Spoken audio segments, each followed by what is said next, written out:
Single black nurse missed her job interview to help a crying little girl. Then the child took her to her billionaire grandma. Part 2. Hey there, my beautiful family and friends. Welcome to Part 2. If you're just joining in, this won't make sense without Part 1. So go watch that first. And hey, if you enjoy this one, stay tuned because there are always more powerful stories on the way. And you definitely don't want to miss them. Before we begin, do me a favor, like this video, subscribe, and share it with someone you love. You never know whose heart this story might touch. But if you're ready to continue, let's dive straight back into it. Maya stood in front of her small closet the next evening, staring at her limited wardrobe with new eyes. Dinner with Eleanor Montgomery had seemed simple enough 2 weeks ago, but now that she knew who Eleanor really was, a philanthropist who had donated $50 million to hospitals, a woman with the power to create scholarships and change lives, Maya felt the weight of the occasion. She selected the same navy blazer and black slacks she'd worn to her missed interview, then paused. These clothes had been good enough when she thought Eleanor was just a grateful grandmother, but now they felt inadequate for dining with one of Atlanta's most influential women. Stop it, Maya said aloud to her reflection. She invited you because of who you are, not what you wear.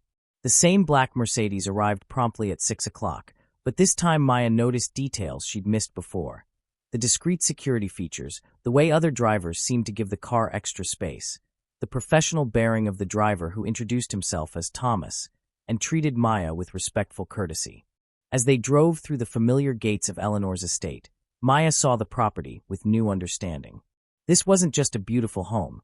It was the residence of a woman whose influence extended throughout the city, whose decisions affected thousands of lives, whose foundation had built wings of hospitals and funded medical research. Rosa greeted Maya at the door with the same warmth as before, but Maya noticed the subtle signs of a household run with military precision. Fresh flowers arranged perfectly, not a speck of dust anywhere, staff moving efficiently in the background. Mrs. Montgomery is in the library, Rosa said, leading Maya through hallways lined with original artwork that Maya now realized probably belonged in museums. She's looking forward to seeing you again. The library was a room from a fairy tale, floor-to-ceiling bookshelves reached by rolling ladders, comfortable reading chairs positioned near tall windows, and a fireplace where logs crackled softly. Eleanor sat in a wingback chair, reading glasses perched on her nose as she reviewed documents spread across a side table. Maya, dear, Eleanor said, rising to greet her with genuine warmth. I'm so glad you could come. Please sit down. Would you like some tea? Tea would be lovely, thank you, Maya said, settling into the chair across from Eleanor. As Rosa served tea from a delicate china service, Maya found herself studying Eleanor with new eyes.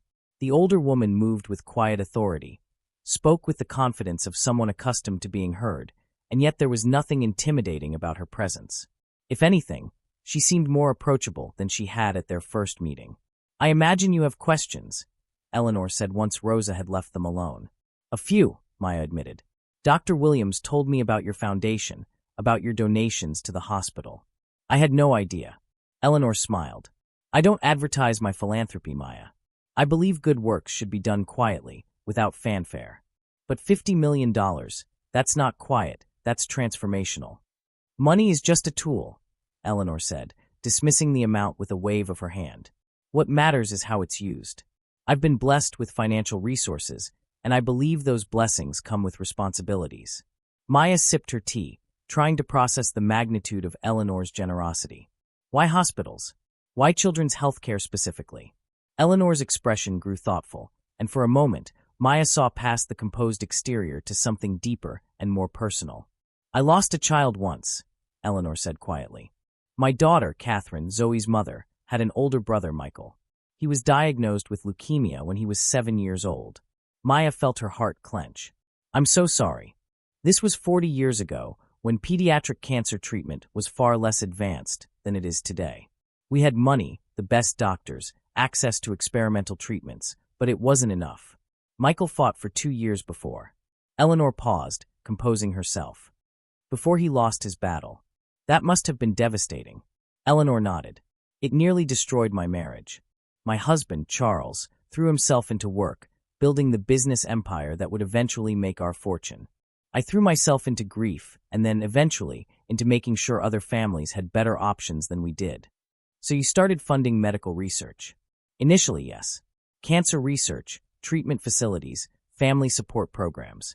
But over the years, I realized that healthcare is about more than just medical procedures. It's about compassion, about treating the whole person, about supporting families during their darkest hours. Maya began to understand. That's why you noticed what I did with Zoe. It wasn't just about helping a lost child. It was about the kind of care you wished your family had received. Eleanor's eyes brightened with approval.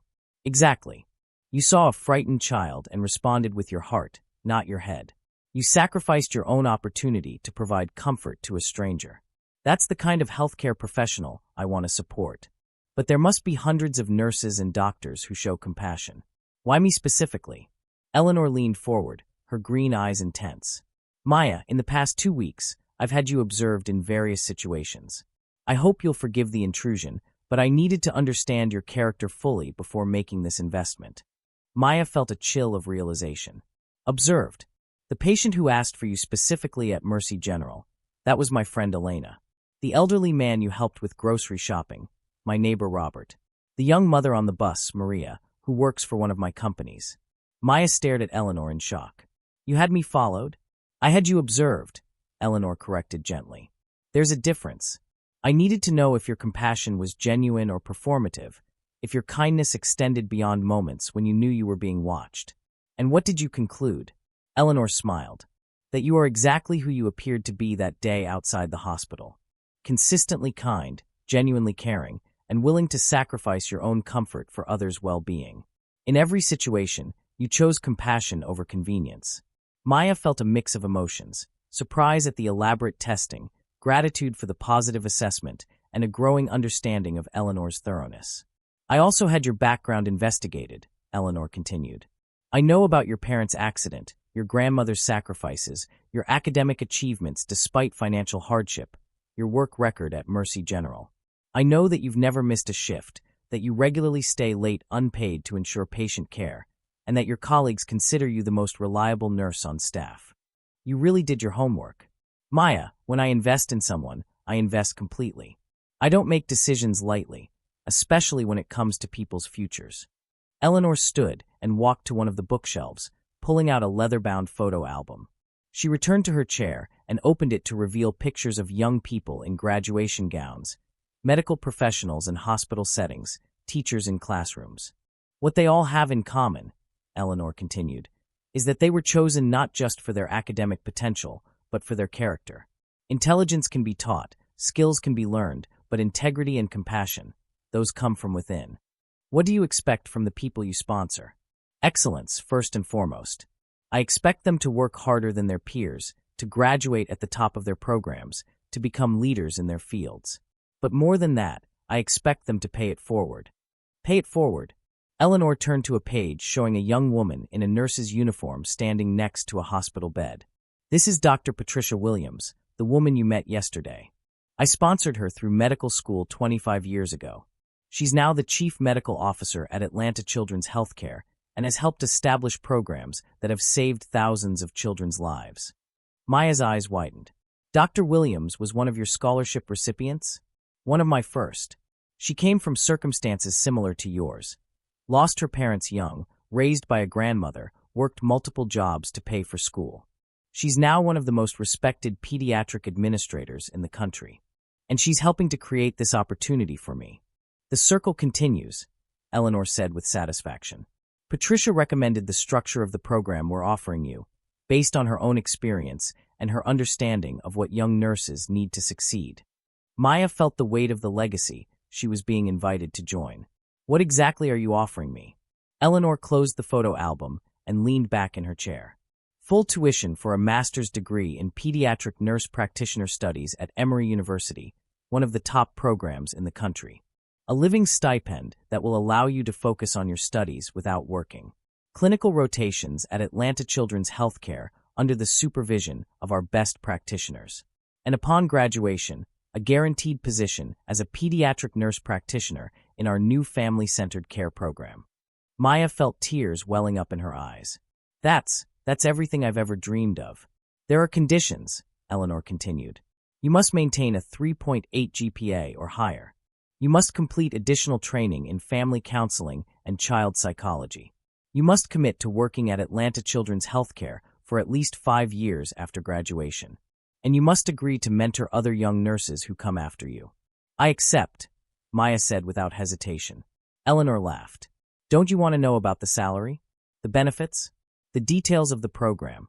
Mrs. Montgomery, you're offering me the chance to become the nurse I've always wanted to be, to work with children and families, to make a real difference in people's lives. The details don't matter. This is my dream come true. Eleanor's expression softened with genuine affection. Your grandmother raised you well, Maya. You have her values and her heart. I wish she could see this, Maya said, wiping away a tear. She would be so proud. She can see it, Eleanor said firmly. And she is proud. I'm certain of that. They were interrupted by Zoe's voice calling from the hallway. Grandmama, is Maya here? I heard her voice. In the library, darling, Eleanor called back. Zoe burst through the door, still in her school uniform, but with her hair slightly mussed from play. She ran directly to Maya and threw her arms around her. Maya, I missed you.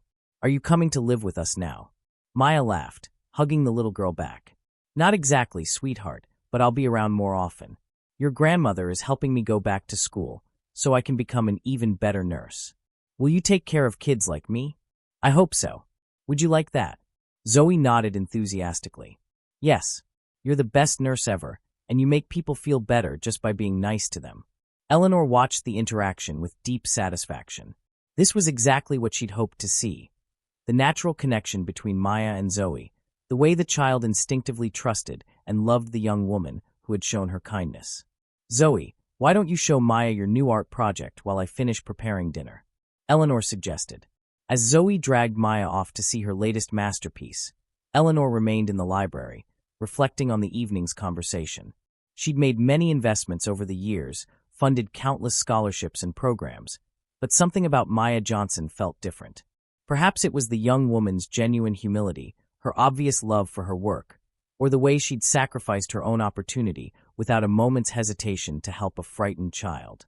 Or perhaps it was the way Zoe had taken to Maya immediately, with the instinctive trust that children show to people who truly care about them.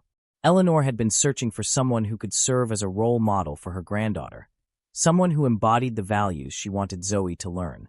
In Maya, she'd found not just a worthy scholarship recipient, but a young woman who could help shape Zoe's understanding of what it meant to live with purpose and compassion. At dinner, the conversation flowed easily between the 3 generations.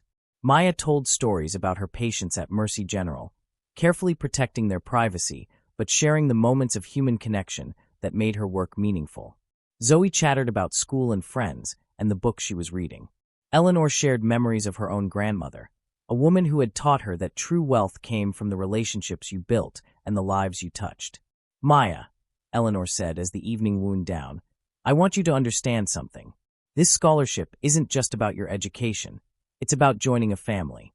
The people I sponsor stay connected, support each other, and work together to make the world a better place. I'd like that, Maya said. I've been on my own for so long, the idea of being part of something larger it's wonderful.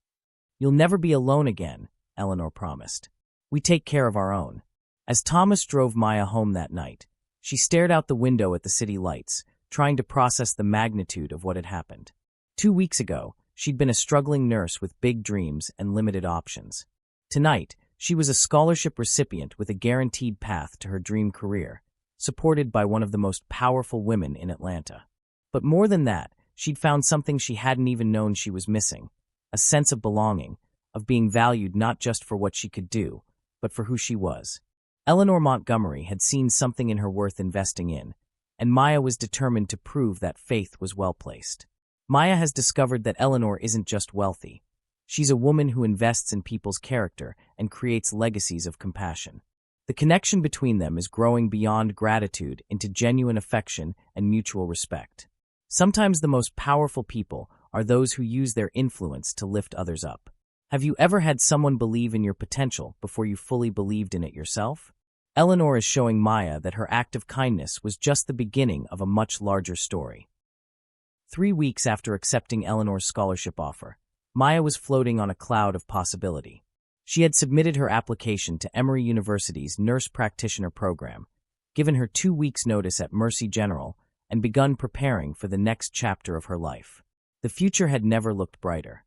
That Tuesday morning started like any other. Maya was working her final shifts at Mercy General, training her replacement and tying up loose ends. The emergency department was busy but manageable, and Maya found herself feeling nostalgic about leaving the place that had been her professional home for 3 years. "Maya, you've got a call on line 2, Janet called from the nurse's station. "Sounds urgent." Maya picked up the phone, expecting a routine call from a patient or family member. Instead, she heard the shaky voice of Mrs. Patterson, her elderly neighbor from the apartment building. "Maya, honey, I'm so sorry to bother you at work, but I didn't know who else to call. There's been an accident." Maya's blood ran cold. "What kind of accident? Are you hurt?" "Not me, dear. It's your apartment. There was a fire in the building early this morning. The fire department says it started in the unit below yours. Electrical problem. Your apartment." "Maya, I'm so sorry, but it's gone. Everything's gone." The phone slipped from Maya's hand, clattering onto the counter. Janet looked up with concern as Maya's face went pale. "Maya, what's wrong?" Maya picked up the phone with trembling hands. "Mrs. Patterson, are you sure?" "My apartment. I'm standing outside the building right now, honey. The fire department won't let anyone in. They say the whole 3rd floor is uninhabitable." "I'm so sorry, Maya. I know how hard you worked for everything you had." Maya sank into a chair, her mind reeling.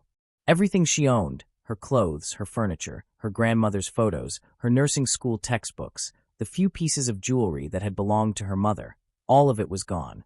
"Maya, what's happening?" Janet asked, approaching with concern. "My apartment building caught fire," Maya said numbly. "Everything's gone." The next few hours passed in a blur. Janet insisted that Maya leave work immediately to deal with the crisis. Maya took the bus to her neighborhood, her heart sinking as she saw the fire trucks and police cars still surrounding her building. The acrid smell of smoke filled the air, and yellow tape blocked access to what had been her home. The building was a blackened shell. Water from the fire hoses had damaged what the flames hadn't destroyed. Maya stood on the sidewalk with other displaced residents, all of them staring at the ruins of their lives. "Miss Johnson," a fire investigator approached with a clipboard. "I'm Captain Rodriguez. I understand you lived in apartment 3B. Maya nodded, unable to speak. "I'm sorry to tell you that your unit sustained severe damage. The fire started in 2B and spread upward. Between the flames, smoke, and water damage, I'm afraid nothing in your apartment is salvageable." "Nothing," Maya whispered. "I'm sorry. Do you have somewhere to stay? Family? Friends?" Maya thought about her options. Her roommate Keisha was staying with her boyfriend and didn't have space for Maya. She had no family left. Her savings account had exactly $347, enough for maybe a week in a cheap motel, but not enough to start over. "I'll figure something out," Maya said, though she had no idea how. Captain Rodriguez handed her a card. "The Red Cross has set up a temporary shelter at the community center. They can provide basic necessities and help you contact your insurance company." Insurance. Maya's heart sank further. She had renter's insurance, but it was the cheapest policy she could find, barely enough to cover basic replacement costs, and certainly not enough to replace everything she'd lost. At the Red Cross shelter, Maya sat on a folding chair with a cup of coffee and a sandwich, trying to process the magnitude of her situation. She had the clothes on her back, her purse, and her phone. Everything else, her entire life, was ash. "Maya," a familiar voice made her look up. Keisha was hurrying toward her, tears streaming down her face. "Oh my God, I came as soon as I heard. Are you okay?" Maya fell into her friend's arms, finally allowing herself to cry. "It's all gone, Keisha. Everything. My grandmother's photos, her jewelry, the quilt she made me. All of it. We'll figure this out," Keisha said fiercely. "You can stay with me and Marcus. It'll be tight, but we'll make it work." "For how long?" "I don't have money for a new apartment, new furniture, new clothes. I was supposed to start graduate school in 6 weeks, but how can I do that when I don't even have a place to live?" The reality of her situation was beginning to sink in. The scholarship covered tuition and provided a living stipend, but it assumed she had basic housing and possessions. Starting graduate school while homeless and owning nothing seemed impossible. Maya's phone rang. Eleanor's name appeared on the screen. "I can't talk to her right now," Maya said, declining the call. "How can I tell her that the person she invested in is now homeless?" She'll think she made a mistake. Maya, that's crazy. She cares about you. She'd want to help. I can't ask her for more help. She's already done so much. And now this happens? It looks like I'm just a charity case who can't get her life together. Maya's phone rang again. This time it was Dr. Williams from Atlanta Children's Healthcare. Maya stared at the screen, paralyzed. If Eleanor had heard about the fire, she'd probably called Dr. Williams to discuss withdrawing the scholarship offer. Answer it, Keisha urged. Maya reluctantly picked up. Hello, Dr. Williams. Maya, I just heard about the fire. Are you all right? Are you hurt? I'm physically fine, Maya said carefully. But I've lost everything. Where are you now? At the Red Cross shelter on Ponce de Leon. Stay there. I'm coming to get you. Dr. Williams, you don't need to. Maya, you're part of our family now. Family takes care of each other. I'll be there in 20 minutes. Dr. Williams arrived with her husband and teenage daughter, all of them carrying bags and boxes. We brought some basic necessities, Dr. Williams explained. Clothes, toiletries, a few meals. My daughter Sarah is about your size. She insisted on donating some of her things. Sarah, a girl of about 16, stepped forward shyly. I heard what happened, and I wanted to help. These are some of my favorite clothes, but I want you to have them. Maya was overwhelmed by the kindness of strangers who were treating her like family. I don't know what to say. You don't need to say anything, Dr. Williams replied. You're coming home with us tonight. We have a guest room, and you'll stay as long as you need to. I can't impose on your family. Maya, when Eleanor told me about sponsoring you, she said something I'll never forget. She said, this young woman chose compassion over career advancement. Now it's our turn to choose compassion over convenience. You're not an imposition, you're an honor to help. That evening, Maya sat in the Williams family's comfortable guest room, surrounded by donated clothes and toiletries, trying to process the day's events. She'd lost everything she owned, but she'd also discovered that she wasn't as alone as she'd thought. Her phone buzzed with a text from Eleanor. My dear, I heard about the fire. I'm so sorry for your loss. Please call me when you're ready to talk. You are not alone in this. Maya stared at the message, tears flowing freely. She'd been so afraid that Eleanor would see her as a bad investment, a person whose life was too chaotic to be worth supporting. Instead, Eleanor was offering comfort and support. Maya called Eleanor back. Maya, darling, how are you holding up? Eleanor's voice was warm with concern. I'm overwhelmed. I lost everything, Mrs. Montgomery. My grandmother's photos, her jewelry, everything that connected me to my family. I don't know how to start over. You start by putting one foot in front of the other, Eleanor said gently. And you remember that possessions can be replaced, but character cannot. You haven't lost what makes you who you are. But the scholarship, graduate school. How can I start a new life when I don't even have basic necessities? Maya, do you remember what I told you about the people I sponsor? We take care of our own. This fire doesn't change anything about your potential or your character. If anything, how you handle this crisis will show me even more about who you are. I'm scared, Maya admitted. I've never had much, but I've always had something. Now I have nothing. You have everything that matters, Eleanor said firmly. You have your education, your skills, your compassion, and your determination. You have people who believe in you and want to help. And you have a future that's still waiting for you. What if I can't do this? What if I'm not strong enough? Eleanor was quiet for a moment. Maya, let me tell you something about strength. Strength isn't about never falling down. It's about getting back up every time you do. Your grandmother faced poverty and loss, but she raised you with love and values. You've faced challenges before and overcome them. This is just another challenge. It feels like the biggest one yet. It probably is, but you're not facing it alone. Tomorrow, I want you to come to my house. We're going to make a plan, not just for replacing what you've lost, but for moving forward with your dreams. Mrs. Montgomery, I can't ask you for more help. You've already done so much. You're not asking, Maya. I'm offering. And there's a difference between charity and investment. I'm not helping you because I feel sorry for you. I'm helping you because I believe in you. After hanging up, Maya sat in the quiet guest room, thinking about Eleanor's words. She thought about her grandmother, who had faced the sudden responsibility of raising a child after losing her own daughter. She thought about all the challenges Dolores Johnson had overcome through sheer determination and faith. Maya pulled out a small notebook, one of the few things that had been in her purse and survived the fire. She began making lists. What she needed immediately what she needed for school, what she needed to rebuild her life.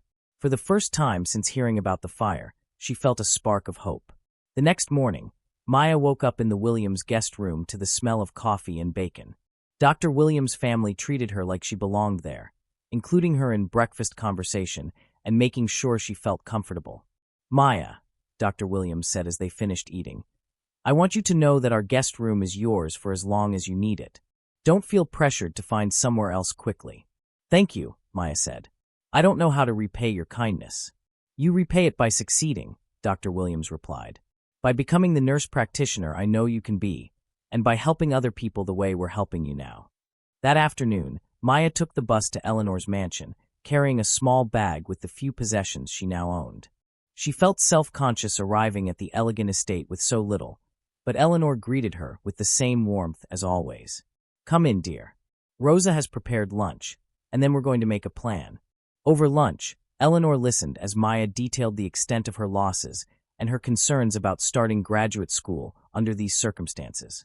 "The practical matters can be solved," Eleanor said when Maya finished. "Clothes, furniture, basic necessities, these are just things. What I'm more concerned about is your emotional state.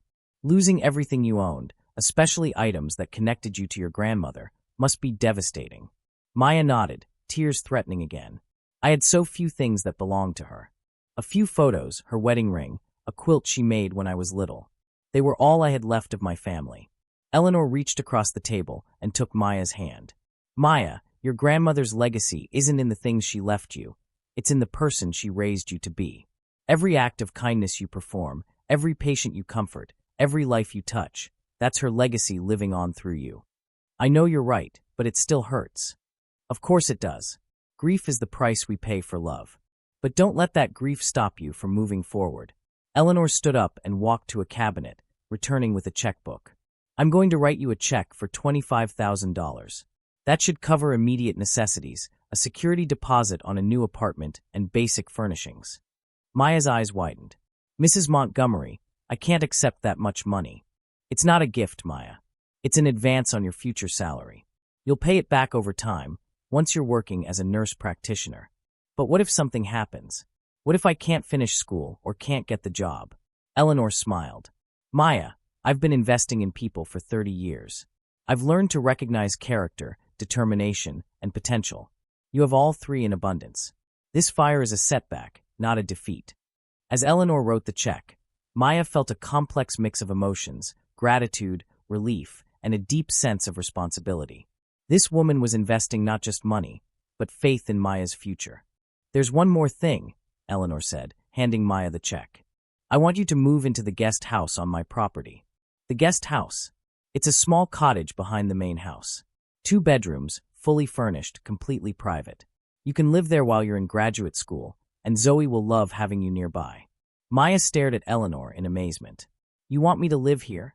"I want you to have a stable, comfortable place to focus on your studies without worrying about rent or utilities. And selfishly, I'd enjoy having you around. You've become important to both Zoe and me." Maya felt tears of gratitude streaming down her face. "Mrs. Montgomery, I don't know how I'll ever repay your kindness." "You'll repay it by becoming everything I know you can be," Eleanor said firmly. "And by remembering this moment when you're successful and established, so you can help someone else who's facing their own crisis." That evening, as Maya settled into the guest house, a charming cottage with a fireplace, a small kitchen, and windows overlooking Eleanor's garden, she reflected on the past 48 hours.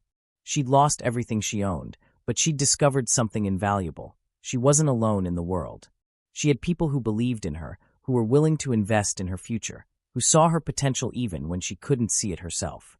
Maya called Keisha to share the news.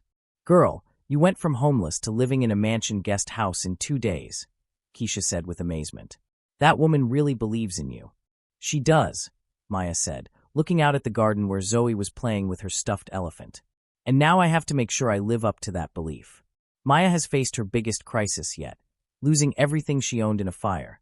But instead of being defeated, she's discovered the true meaning of family and support. Eleanor didn't see Maya's crisis as a reason to withdraw her investment, but as an opportunity to show even greater faith in her character. Sometimes our lowest moments reveal who truly believes in us, and who we can count on when everything falls apart. Have you ever had someone stand by you when you had nothing left to offer but your potential? 6 weeks later, Maya was settling into a rhythm that felt almost surreal. She lived in a cottage that was more beautiful than any apartment she'd ever dreamed of affording, attended graduate classes at one of the nation's top nursing programs, and spent her evenings having dinner with Eleanor and Zoe in the main house. The fire that had seemed like the end of her world had somehow led to the beginning of a life she'd never imagined possible. Maya was in her cottage one evening, studying pediatric pharmacology at the antique desk Eleanor had placed by the window, when she heard a soft knock at her door. She opened it to find Zoe standing on the porch in her pajamas, clutching her stuffed elephant. "Zoe, sweetheart, what are you doing out here? It's past your bedtime." "I couldn't sleep," Zoe said, her lower lip trembling. "I had a bad dream about my mommy and daddy." Maya's heart clenched. In the weeks she'd been living at the estate, she'd learned more about Zoe's situation. Her parents, Catherine and David Montgomerychin, were international business consultants who traveled constantly. They'd been in Europe for 3 months now, with no definite return date. Zoe spoke to them via video calls twice a week, but Maya could see the loneliness in the little girl's eyes. "Come in, honey," Maya said, opening the door wider.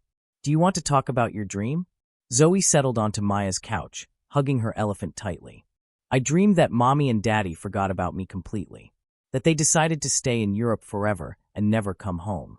Maya sat beside Zoe, choosing her words carefully. "That must have been very scary.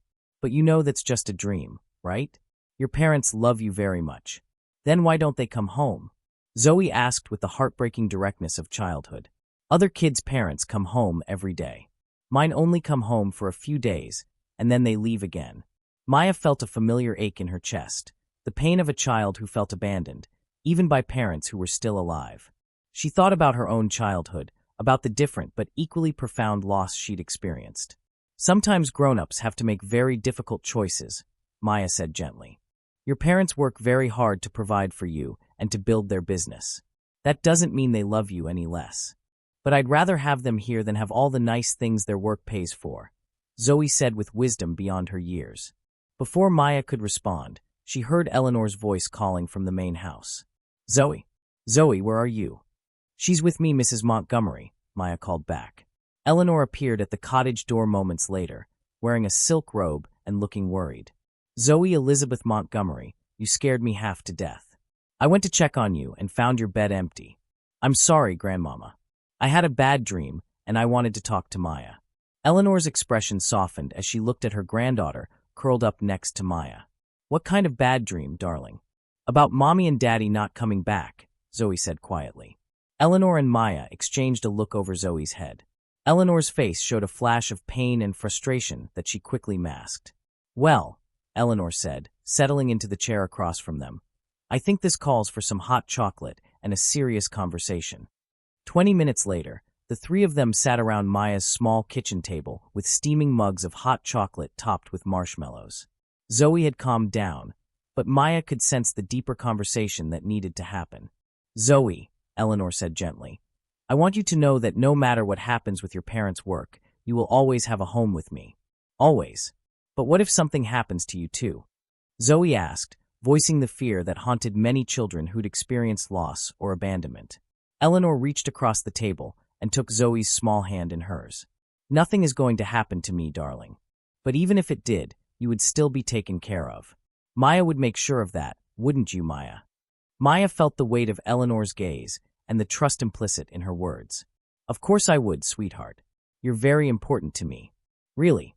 Zoe asked, her eyes brightening. "Really," Maya confirmed. "You're like the little sister I never had." After they'd tucked Zoe back into bed in the main house, Eleanor asked Maya to join her in the library for a nightcap. Maya could sense that Eleanor had something important to discuss. "Thank you for handling that so well," Eleanor said as they settled into the familiar chairs by the fireplace. "Zoe has been having more of these episodes lately. I think the extended separation from her parents is taking a toll. She's a resilient child, but she needs stability and consistency," Maya observed. "The uncertainty about when her parents will return is hard for her to process." Eleanor sipped her brandy thoughtfully. "Maya, there's something I need to tell you about Catherine and David. Something that will help you understand the situation better." Maya waited, sensing that Eleanor was about to share something significant. Catherine is my daughter, but she's not the mother I hoped she would be, Eleanor said carefully.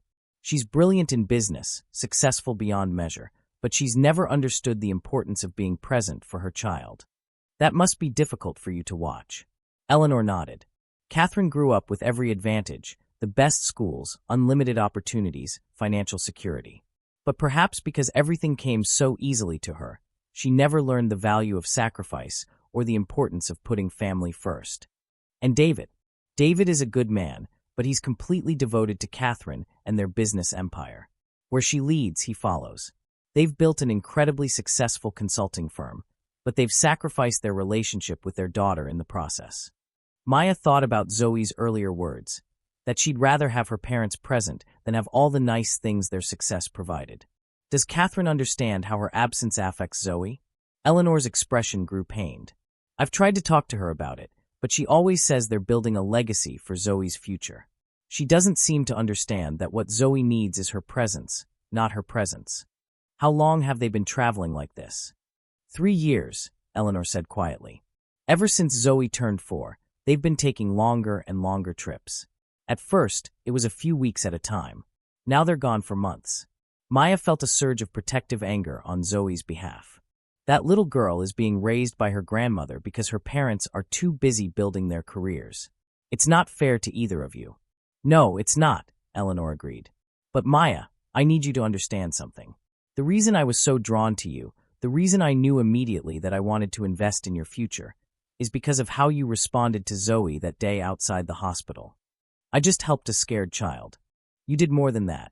You saw a little girl who needed someone to care about her, and you chose to be that person, even when it cost you personally. You gave her something her own parents haven't been able to give her, your undivided attention and genuine concern. Maya began to understand where this conversation was heading. Maya, I'm 73 years old. I'm in good health, but I'm not going to live forever. Zoe needs someone in her life who will love her unconditionally, who will put her needs first, who will be the kind of parent Catherine has never learned to be. Mrs. Montgomery, what are you saying? Eleanor leaned forward, her green eyes intense with emotion. I'm saying that when I met you, I didn't just see a talented nurse who deserved an opportunity. I saw the answer to my prayers for Zoe's future. Maya felt her heart racing. I don't understand. Maya, I want you to consider becoming Zoe's legal guardian. The words hung in the air between them like a bridge Maya wasn't sure she was ready to cross. Her guardian? Maya whispered. Catherine and David have already agreed to it, though they don't fully understand what they're giving up. They see it as a practical arrangement, ensuring Zoe has stable care while they travel. They don't realize they're essentially signing away their parental rights. Maya stared at Eleanor in shock. They agreed to let a stranger become their daughter's guardian? You're not a stranger to them, Maya. I've told them all about you, your character, your education, your natural way with children. They trust my judgment, and they believe this arrangement will give them the freedom to focus on their business while ensuring Zoe is well cared for. But I'm only 28 years old. I'm just starting graduate school. How could I possibly raise a child? Eleanor smiled. The same way your grandmother raised you, with love, dedication, and the support of people who care about you both. You wouldn't be doing this alone, Maya. I would be here to help, to guide you, to provide whatever support you need. Maya's mind was reeling. This is why you invested in me, isn't it? Not just because you saw potential in my nursing career, but because you were looking for someone to care for Zoe. Both, Eleanor said honestly. I genuinely believe you have the potential to be an exceptional pediatric nurse practitioner. But yes, from the moment I saw how you interacted with Zoe, I began to hope that you might be the answer to a problem I've been struggling with for years. What problem? Eleanor's composure cracked slightly, revealing the vulnerability beneath her composed exterior. The problem of knowing that my granddaughter is growing up feeling unloved and unwanted by her own parents. The problem of watching a beautiful, intelligent, loving child begin to believe that she's not worth staying home for. Maya thought about Zoe's nightmare, about the little girl's fear that her parents would forget about her completely. Maya, I've watched you with Zoe over these past weeks. You're already more of a parent to her than Catherine has ever been. You listen to her stories, you help with her homework, you comfort her when she's scared. You've given her something she's never had before, the feeling of being someone's priority. But becoming her guardian, That's such a huge responsibility. What if I'm not good enough? What if I make mistakes? Eleanor reached across and took Maya's hands in hers. Maya, do you love Zoe? Of course I do. She's an amazing little girl. And would you put her needs before your own convenience? Always. Then you're already a better parent than many people who have biological children. Love and commitment matter more than perfection. Maya stood up and walked to the window, looking out at the garden where she'd watched Zoe play so many evenings. The little girl had indeed become like a sister to her, and the thought of someone hurting or neglecting her made Maya's chest tight with protective anger. What would this mean practically? Maya asked. How would it work? You would have full legal authority to make decisions about Zoe's education, healthcare, and daily life. Catherine and David would retain their parental rights, but would essentially be absent parents who visit occasionally. You would raise Zoe as your own daughter. And my career? Graduate school. Nothing would change about your education or career path. If anything, having Zoe would make you an even better pediatric nurse practitioner. You'd understand the parent perspective as well as the medical perspective. Maya turned back to Eleanor. Why are you telling me this now? Because Catherine and David are planning to extend their current trip by another 6 months. They called today to inform me that they won't be home for Zoe's 7th birthday next month, or for Christmas, or for the start of her new school year. Maya felt a surge of anger. They're going to miss her birthday? They're going to miss another year of her childhood, Eleanor said sadly. And I realize that I can't keep pretending this situation is temporary. Zoe needs permanence, stability, and most importantly, she needs someone who chooses to be present in her life. Have you talked to Zoe about this? Not directly, but Maya, she's already attached to you in a way she's never been attached to her parents. She lights up when you come home from classes. She asks for you when she's upset. She's already chosen you as her primary caregiver. We'd just be making it official. Maya sank back into her chair, overwhelmed by the magnitude of what Eleanor was proposing. This is a lot to process. I know it is, and I don't need an answer tonight, or even this week. But Maya, I want you to consider something. You told me once that you became a nurse because you wanted to help children and families. This would be your chance to help the one child who needs you most. What if Catherine and David change their minds? What if they decide they want to be more involved parents? Eleanor's expression grew firm. Then they'll have to prove it through actions, not words. But Maya, I've been watching my daughter for 35 years. She's never put anyone's needs before her own ambitions. I don't expect that to change now. They sat in comfortable silence for several minutes, both lost in their own thoughts. Finally, Maya spoke. Mrs. Montgomery, can I ask you something personal? Of course.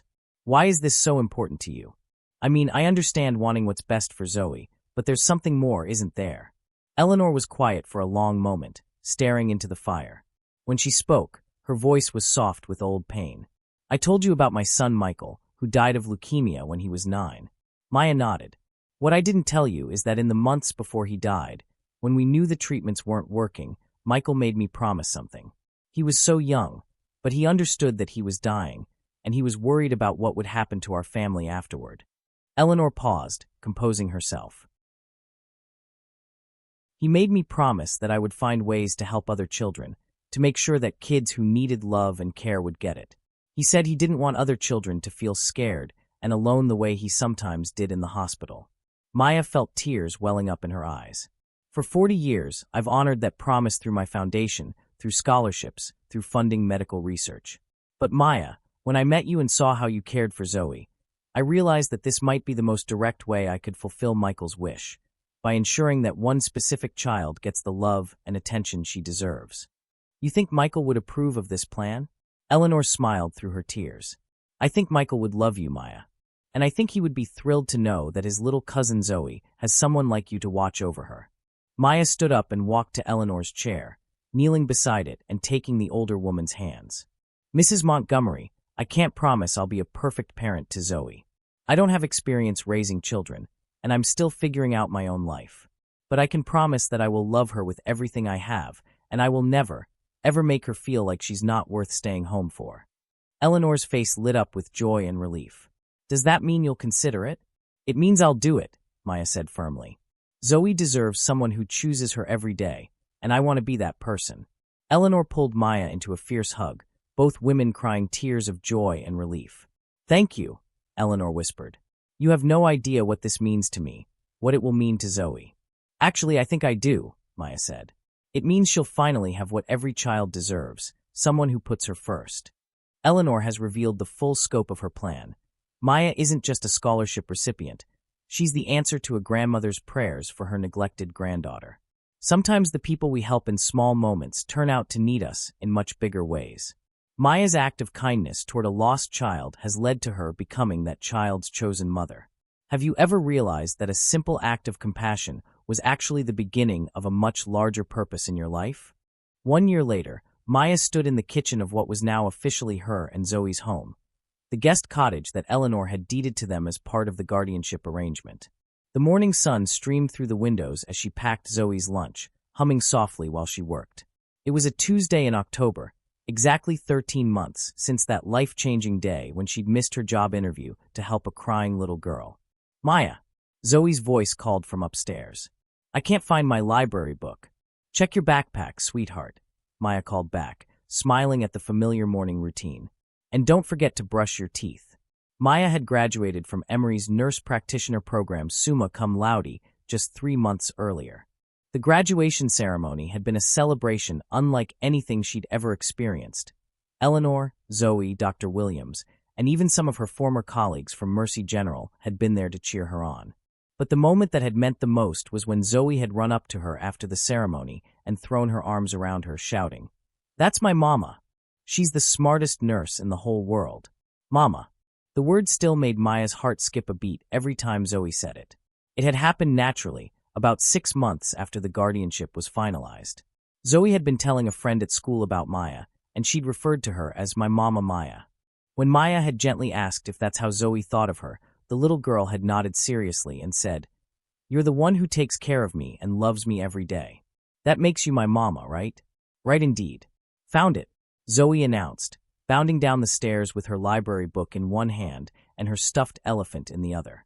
At nearly 8 years old, she was growing tall and confident, but she still carried her elephant everywhere, a reminder of the scared little girl Maya had first met outside the hospital. "Good morning, my love," Maya said, giving Zoe a hug and kiss. "Ready for your big day?" Today was special. Zoe was giving a presentation to her second-grade class about my family, and she'd been working on it for weeks with Maya's help. "I'm ready," Zoe announced. "I practiced my speech 3 times last night, and I have all my pictures organized." Maya smiled, thinking about the photo collage Zoe had created. It included pictures of her with Maya at various events: Maya's graduation, their trip to the zoo, baking cookies in their kitchen, reading together in the garden. There were also photos of Eleanor, whom Zoe called Grandmama Ellie, and even a few pictures of Catherine and David from their last visit 6 months ago. "Remember what we talked about," Maya said gently. "Some of your classmates might have questions about your family being different from theirs." "I know," Zoe said confidently. "And I'll tell them that families come in all different shapes, but what matters is that everyone loves each other and takes care of each other." Maya felt a surge of pride. This wise, confident little girl was so different from the frightened child who used to have nightmares about being forgotten. They walked hand in hand to the main house for breakfast with Eleanor, another cherished part of their daily routine. Eleanor, now 74, had embraced her role as the doting grandmother with enthusiasm. She'd cut back on her business activities to spend more time with Zoe, and the two of them had developed a special bond over gardening, reading, and what Eleanor called proper tea parties. "Good morning, my darlings," Eleanor greeted them as they entered the dining room. Rosa had prepared Zoe's favorite breakfast, pancakes shaped like butterflies with fresh berries. "Grandmama Ellie, guess what?" Zoe said, climbing into her chair. "Today I get to tell my whole class about our family." "How wonderful," Eleanor said, her eyes twinkling. "And what are you going to tell them?" "I'm going to tell them that I have the best family in the world because we chose each other," Zoe said matter-of-factly. "Maya chose to take care of me, I chose her to be my mama, and you chose to be our grandmama." Eleanor and Maya exchanged a look of pure joy. This was exactly what they'd hoped for, a child who understood that love was about choice and commitment, not just biology. After breakfast, Maya drove Zoe to school in the reliable Honda Civic she'd been able to purchase with her new salary. As a pediatric nurse practitioner at Atlanta Children's Healthcare, Maya was earning more money than she'd ever imagined possible. But more importantly, she was doing work that fulfilled her soul. Maya, Zoe said as they pulled up to the school. Can I tell you something? Always, sweetheart. Sometimes I think about that day when I was lost and scared outside the hospital, and you stayed with me instead of going to your important meeting. Maya turned in her seat to look at Zoe. What about it? I think that was the luckiest day of my whole life, Zoe said seriously. Because that's the day I found my real mama. Maya felt tears prick her eyes. You know what, Zoe? I think that was the luckiest day of my life, too. After dropping Zoe at school, Maya drove to Atlanta Children's Healthcare, where she now worked in the family-centered care unit that had been created specifically around her vision of holistic pediatric nursing. Her office was small but bright, with windows overlooking the hospital's healing garden and walls covered with thank you cards from families she'd helped. Her first patient of the day was Tommy Rodriguez, a 6-year-old boy with cystic fibrosis whom she'd been working with for several months. Tommy's parents, Maria and Carlos, had been struggling to manage his complex care routine while also dealing with their own fear and grief about their son's diagnosis. Good morning, Tommy, Maya said, settling into the child-sized chair beside his bed.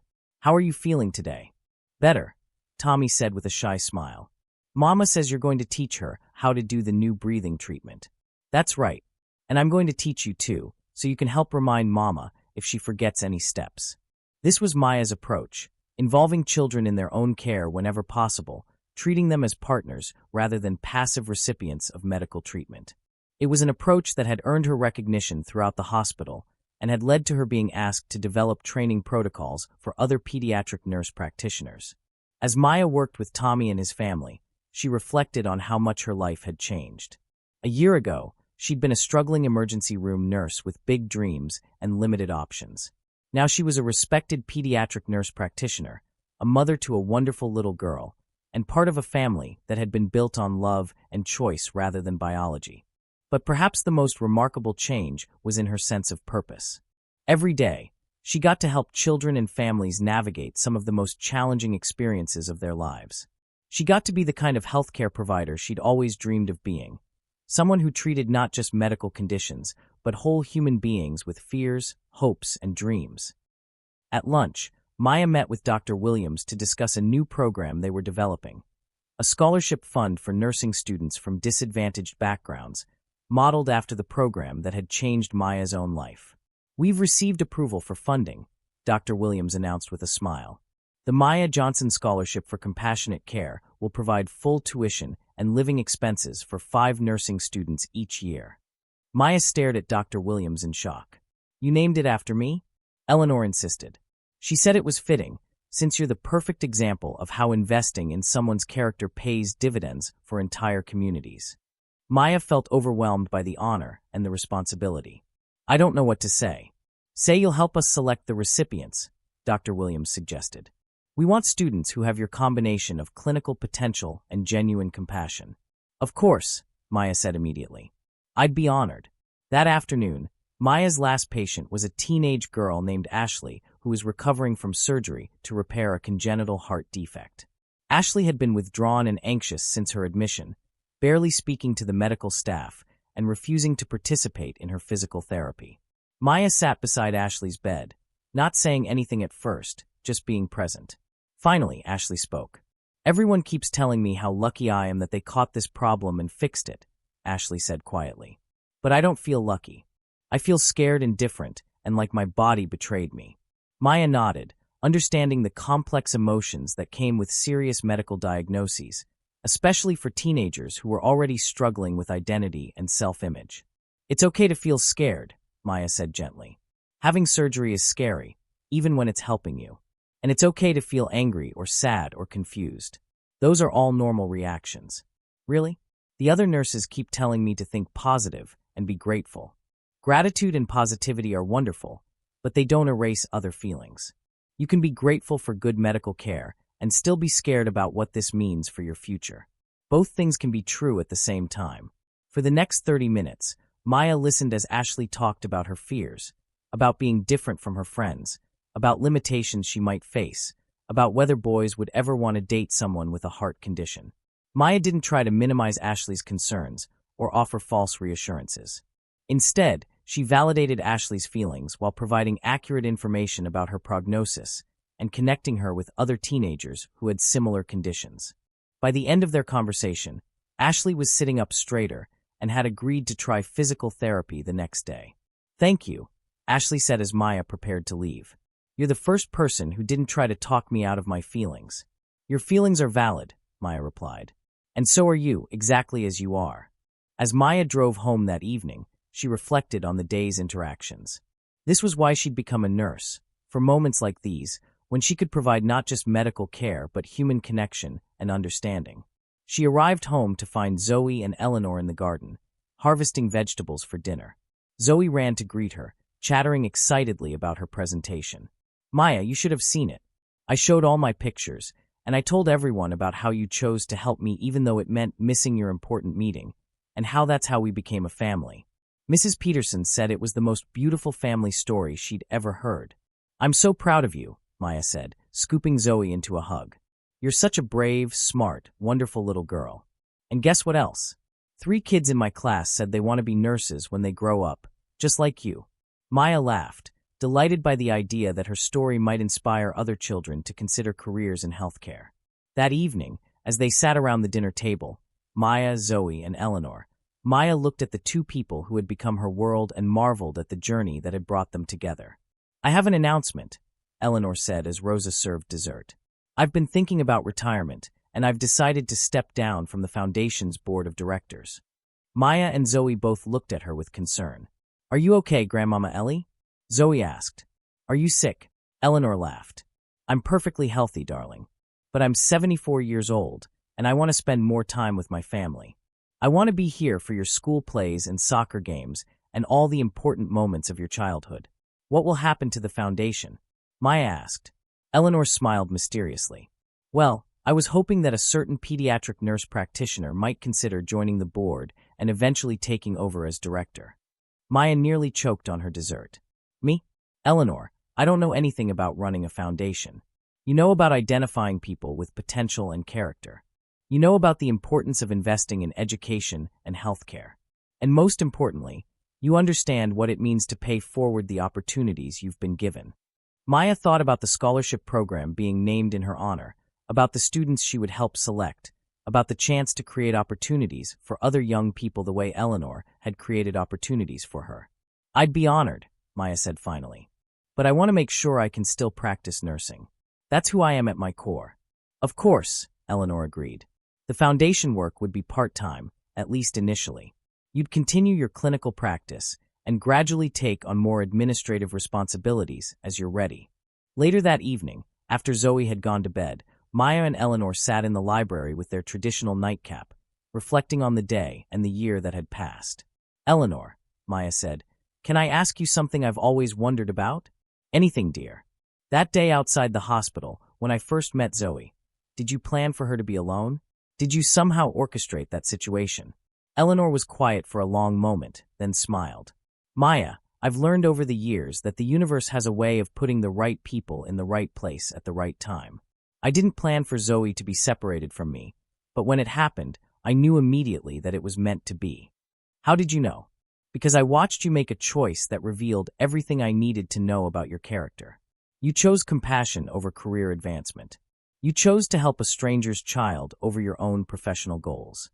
That told me you were exactly the kind of person I'd been praying would come into Zoe's life." Maya nodded, understanding finally that some things were meant to be, even when they seemed like accidents or coincidences. "Eleanor, I need you to know something," Maya said. "That day changed my life in ways I never could have imagined. Not just because of the opportunities you've given me, but because of the family I found. You and Zoe have given me something I didn't even know I was missing." "What's that?" "A sense of belonging. A purpose bigger than myself. The feeling of being chosen and valued for who I am. Not just—" Eleanor reached over and squeezed Maya's hand. "My dear, you've given us the same thing. You've given Zoe a mother who puts her first, and you've given me the peace of knowing that my granddaughter is loved unconditionally. Do you ever hear from Catherine and David?" Eleanor's expression grew thoughtful. "They call occasionally, send gifts for birthdays and holidays. They're planning a visit next month, actually. How do you think Zoe will handle that?" "Better than she would have a year ago," Eleanor said confidently. "She's secure now in her relationship with you. She knows she's loved and wanted. that gives her the strength to have a relationship with her biological parents without needing them to be something they're not. Maya nodded, understanding the wisdom in Eleanor's words. Zoe could love her biological parents while also understanding that Maya was her real mother in all the ways that mattered. As Maya walked back to the cottage that night, she paused in the garden where she'd first seen Zoe playing with her stuffed elephant. The little girl who had been crying and lost outside a hospital was now a confident, happy child who knew she was loved. The struggling nurse who had missed a job interview was now a successful nurse practitioner with a family and a future beyond her wildest dreams. Maya looked up at the stars and thought about her grandmother, Dolores Johnson, who had raised her with love and values despite having so little money. She thought about the lessons her grandmother had taught her. That kindness doesn't cost anything, but is worth everything. That character matters more than circumstances. That love is always a choice. "Thank you, Grandmama," Maya whispered to the night sky. "You taught me everything I needed to know to get here." As she entered the cottage, Maya could hear Zoe talking softly to her stuffed elephant, telling it about her day at school and her excitement about tomorrow's activities. Maya smiled, knowing that this little girl would grow up secure in the knowledge that she was chosen, valued, and loved unconditionally. Maya had learned that sometimes the most important moments in life come disguised as ordinary Tuesday afternoons. Sometimes choosing compassion over convenience opens doors you never knew existed. Sometimes helping a stranger's child leads to finding your own family. And sometimes missing the opportunity you thought you wanted leads to discovering the life you were meant to live. The crying little girl outside the hospital had needed someone to stay with her, to choose her over career advancement, to show her that she mattered. Maya had made that choice without knowing it would change both their lives forever. Now, 13 months later, they were a family built not on biology but on love, commitment, and the daily choice to put each other first. As Maya tucked herself into bed that night, she reflected on the journey that had brought her here. She'd started as a single nurse with big dreams and limited options. She was ending as a mother, a successful healthcare professional, and a future foundation director with the power to change other people's lives the way Eleanor had changed hers. But most importantly, she was ending as someone who had learned that the greatest opportunities in life often come not from chasing success, but from choosing to care. The little girl who had needed her that day outside the hospital had given her everything she'd ever wanted: a family, a purpose, and the knowledge that love multiplies when it's freely given. Maya fell asleep that night with a heart full of gratitude and a future full of possibilities, knowing that tomorrow would bring new opportunities to choose compassion, to help others, and to continue building the life she'd found by simply deciding to stay with a crying child who needed someone to care. Maya's simple choice to help a crying child instead of pursuing her career goals led to finding her true family and purpose. Her act of kindness created ripples that transformed not just her own life, but the lives of everyone around her. Sometimes the most important thing we can do is choose compassion over convenience, even when it costs us something we think we want. Maya discovered that when we put others first, we often find exactly what we've been looking for all along. What small act of kindness might you be overlooking today that could change someone's life, and your own forever?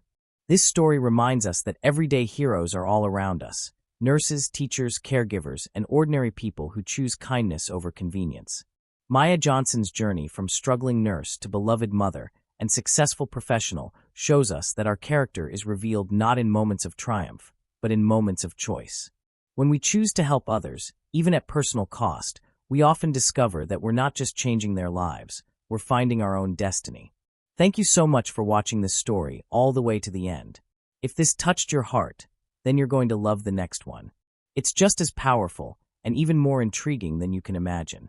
So don't stop here. Click the video showing on your screen right now and continue the journey. I'll be waiting for you on the other side of that story. See you there.